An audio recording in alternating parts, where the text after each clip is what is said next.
Capítulo 3. Peço vênia para observar, Sir Walter, disse o Sr. Shepherd uma manhã em Kelling Hall, enquanto baixava o jornal, que a atual conjuntura está muito ao nosso favor.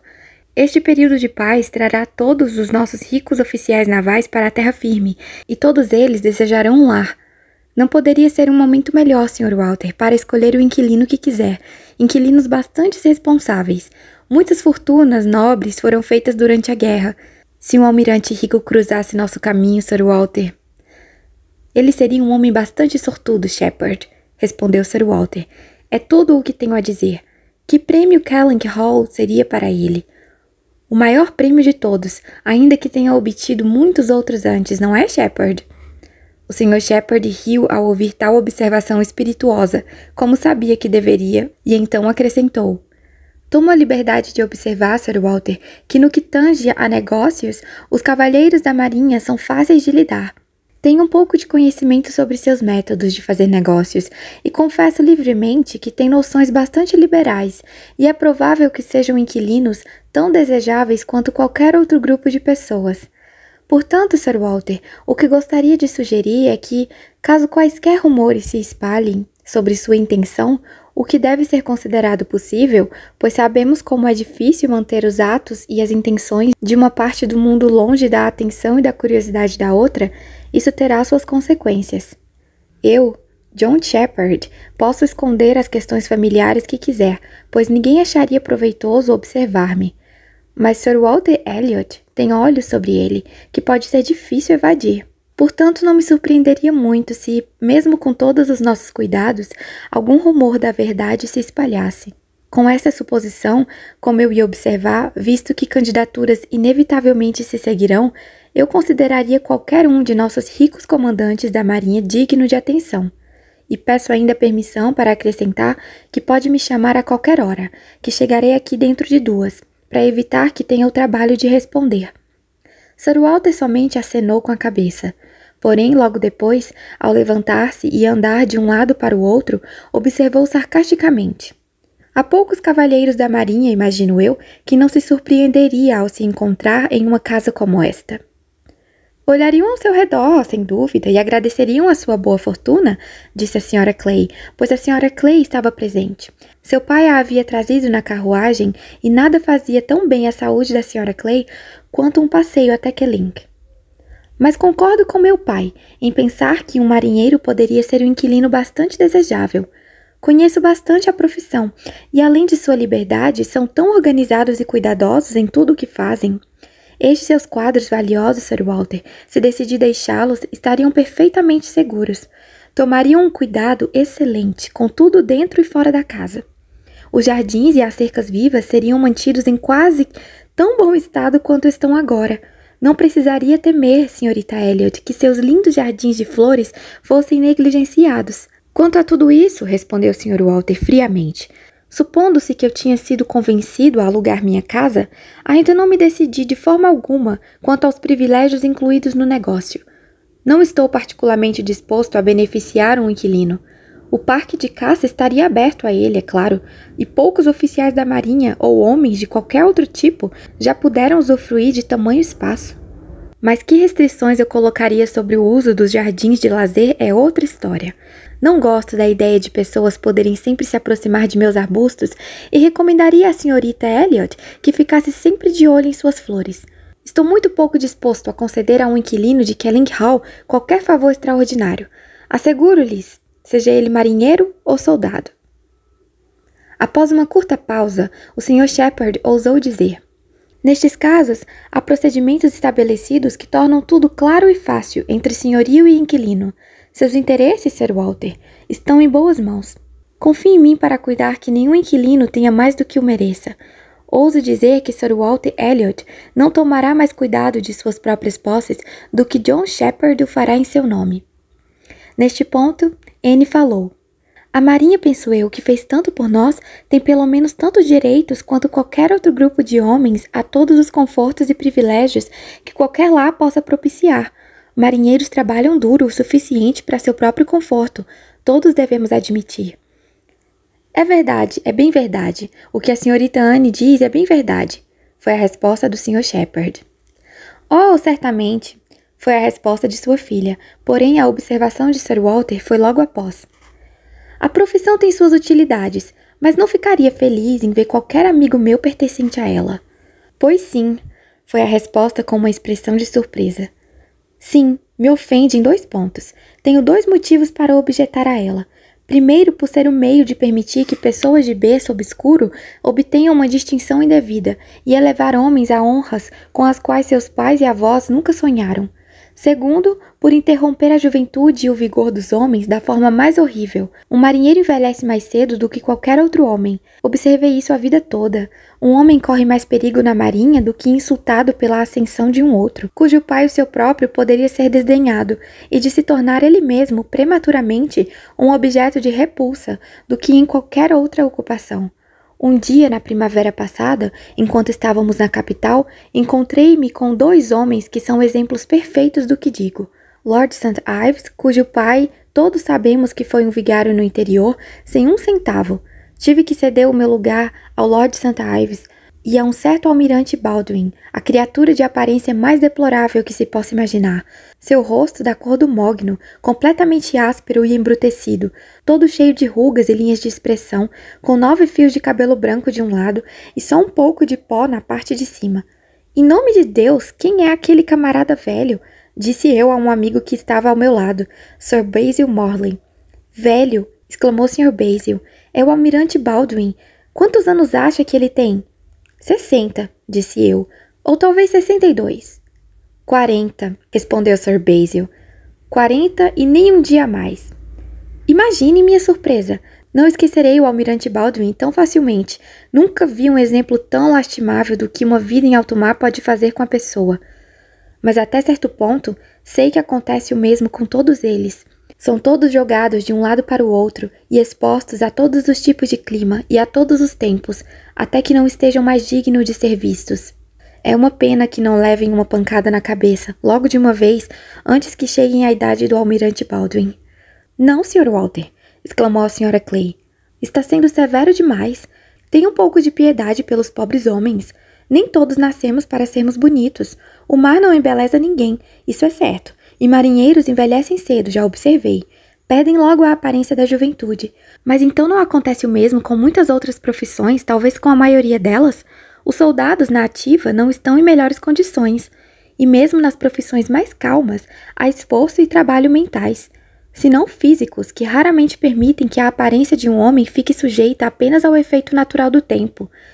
O advogado se arrasta sob o jugo das preocupações.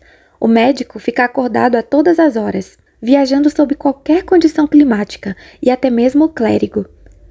Ela parou um momento para considerar o que poderia falar sobre o clérigo. Até mesmo o clérigo, sabe, é obrigado a entrar em quartos infectados e expor sua saúde e aparência a todos os danos de uma atmosfera venosa. Na verdade, há muito estou convencida de que, apesar de toda profissão ser necessária e honrada, de seu próprio modo, somente aqueles que não são obrigados a seguir nenhuma delas que conseguem viver de forma regular, no campo, decidindo seus próprios horários, perseguindo suas próprias atividades e vivendo em suas próprias propriedades, sem o tormento de se esforçar para obter mais. Somente estes, eu digo, que têm as bênçãos da saúde e da boa aparência por completo. Não conheço mais nenhum grupo de homens que só percam um pouco de sua beleza quando deixam de ser jovens. Parecia que o Sr. Shepherd, em sua ânsia de obter a boa vontade de Sir Walter em relação ao oficial da marinha, como inquilino, havia sido abençoado com o poder da previsão, pois o primeiro candidato a alugar a casa foi um almirante Croft, quem encontrou logo depois ao comparecer à sessão trimestral dos tribunais de Taunton.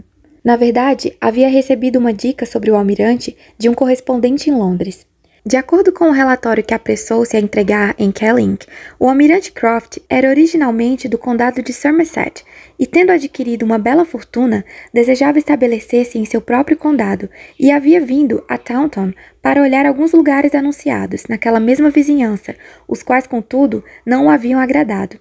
Ao ouvir acidentalmente Havia acontecido justo o que ele havia previsto, observou o Sr. Shepard. Os assuntos de Sir Walter não puderam ser mantidos em segredo. Falar da possibilidade de Kellynch Hall estar para alugar e sabendo da conexão dele, do Sr. Shepard, com o proprietário, ele havia se apresentado para fazer perguntas mais específicas e expressara durante uma conferência bastante longa uma inclinação bastante forte pelo lugar, que somente um homem que só o conhecia através da descrição poderia sentir. Deu ao Sr. Shepard, em seu relato explícito sobre si mesmo, todas as provas de ser um inquilino dos mais responsáveis e recomendáveis. E quem é Almirante Croft? Foi a pergunta fria e desconfiada do Sir Walter. O Sr. Shepard respondeu que vinha de uma família de cavalheiros e mencionou um lugar. E Anne, após a curta pausa que se seguiu, acrescentou: ele é um contra-almirante da Esquadra Branca. Esteve em ação na Batalha de Trafalgar e tem estado nas Índias Orientais desde então. Foi lotado lá, acredito, por muitos anos. Então tenho certeza, observou Sir Walter, que seu rosto é tão laranja quanto as mangas e capas da libré de meus serviçais. O Sr. Shepard apressou-se em assegurá-lo de que o Almirante Croft era um homem bastante vigoroso, cordial e bem apessoado, um pouco gasto pelo tempo, claro, mas não muito, e um cavalheiro em todas as suas opiniões e comportamento. Não parecia ser do tipo que causaria a menor dificuldade em relação aos termos do negócio. Só queria um lar confortável e entrar nele assim que possível. Sabia que aluguel precisaria pagar por uma casa mobiliada, de tamanha importância, e não teria se surpreendido se Sir Walter tivesse pedido um preço mais alto. Havia perguntado sobre a mansão e disse que ficaria feliz com a equipe de criados, certamente, mas não fazia questão. E também que às vezes pegava a espingarda, mas nunca matava. Um verdadeiro cavalheiro. O Sr. Shepard foi eloquente quanto ao assunto, enfatizando todas as circunstâncias da família do almirante que o tornavam especialmente desejável como inquilino. Era um homem casado e sem filhos, exatamente o estado a ser desejado. Uma casa nunca era tão bem cuidada, observou o Sr. Shepard, sem uma dama. Ele não sabia se a mobília corria mais perigo se não houvesse uma dama na casa ou se houvesse muitas crianças. Uma dama sem filhos era a melhor preservadora de mobília do mundo. Ele também havia visto a Sra. Croft. Ela estava em Taunton com o almirante e estivera presente quase o tempo todo em que passaram discutindo o assunto. E me pareceu ser uma dama bem articulada, distinta e sagaz, continuou ele. Fez mais perguntas sobre a casa, os termos do negócio e os impostos do que o próprio almirante, e parecia entender melhor do negócio. Ademais, Sir Walter, descobri que ela tem relações com este condado, assim como o marido. Quero dizer, é irmã de um cavalheiro que já viveu entre nós. Ela mesma me disse. É irmã daquele cavalheiro que morou há alguns anos em Monkford. Deus meu, como era o nome dele? Não consigo me lembrar do nome dele. Não consigo me lembrar do nome dele no momento, apesar de tê-lo ouvido recentemente. Penélope, querida, pode me ajudar a lembrar do nome do cavalheiro que morou em Monkford? O irmão da Sra. Croft? Mas a Sra. Clay conversava tão absorta com a Srta. Elliot que não ouviu o pedido. Não tenho ideia da pessoa a quem se refere, Shepard. Não me recordo de nenhum cavalheiro residente em Monkford, desde a época do velho governador Trent. Santo Deus, que estranho! Esquecerei meu próprio nome em breve, suponho eu. Um nome com o qual estou bem familiarizado. Conheci o cavalheiro muito bem de vista. O vi centenas de vezes. Ele veio me consultar uma vez, lembro-me, sobre uma invasão por parte de um de seus vizinhos, um fazendeiro que entrou em seu pomar, derrubou o muro, roubou suas maçãs, pegou-o em flagrante e depois, contrariando meu conselho, concordou em transgredir amigavelmente. Muito estranho mesmo. Após esperar mais um momento, Anne disse: está se referindo ao Sr. Wentworth, suponho. O Sr. Shepard ficou extremamente grato. Wentworth, é este mesmo nome. Sr. Wentworth, ele próprio. Ocupou o vicariato de Monkford, sabe, Sr. Walter, há algum tempo, por 2 ou 3 anos. Chegou lá pelo ano 5, presumo. Lembra-se dele, tenho certeza. Wentworth? Oh, sim, o Sr. Wentworth, o vigário de Monkford. O senhor me induziu ao erro usando o termo cavalheiro. Pensei que estivesse falando de algum homem de posses. O Sr. Wentworth não era ninguém, eu me lembro. Sem conexões, nenhuma relação com a família Strafford. É de se perguntar como os nomes de nossos nobres se tornam tão comuns.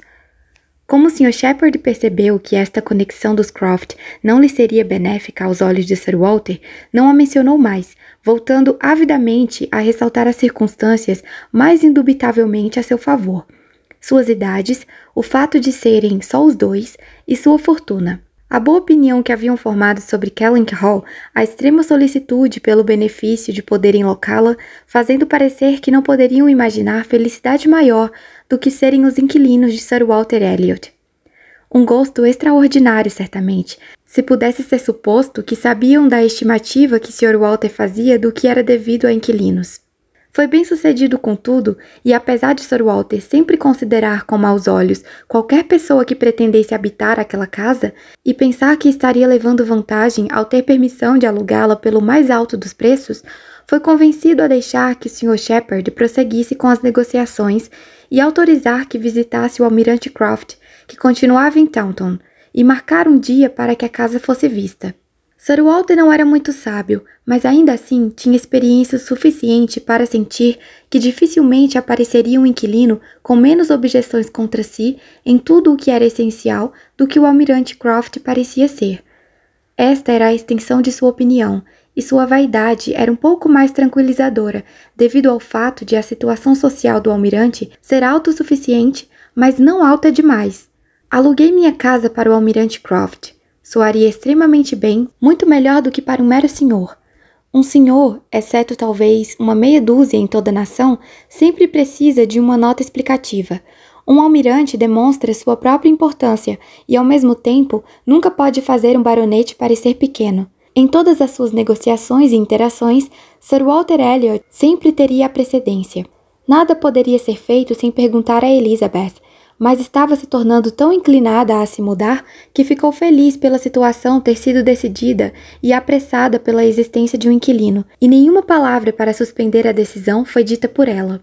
O Sr. Shepherd recebeu todos os poderes para agir, e assim que chegaram a tal conclusão, Anne, que havia sido a mais atenciosa das ouvintes durante toda a conversa, saiu da sala para buscar o conforto do ar fresco para o rubor de suas faces, e enquanto caminhava por uma de suas alamedas preferidas, disse com um delicado suspiro: mais alguns meses e ele talvez poderá estar caminhando por aqui.